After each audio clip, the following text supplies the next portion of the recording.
Why did you authorize the CIA to go into Venezuela? And is there more information you can share about these strikes on the alleged Well, I can't do drug busts in that, the but Caribbean? I authorized for two reasons, really.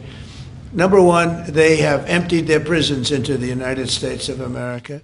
They came in through the, they came in through the border. They came in because we had an open border policy. And as soon as I heard that, I said, a lot of these countries, they're not the only country, but they're the worst abuser.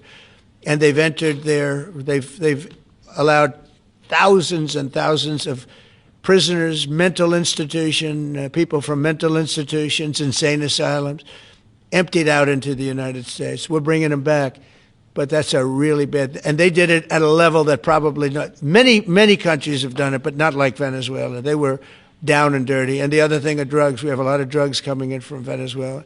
And a lot of the Venezuelan drugs come in through the sea, so you get to see that. But we're going to stop them by land also.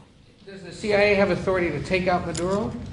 Oh, I don't want to answer a question like that. That's a ridiculous question for me to be given. Not really a ridiculous question, but wouldn't it be a ridiculous question for me to answer?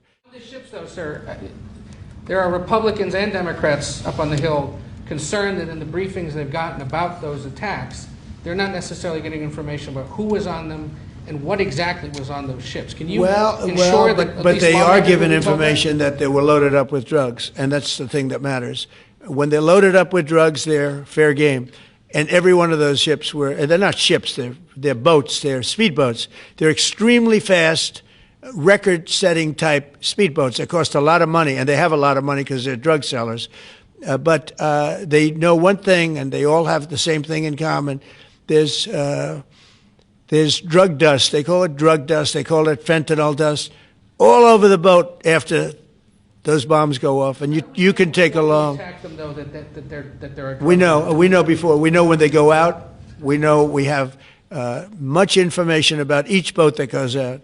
Deep, strong information.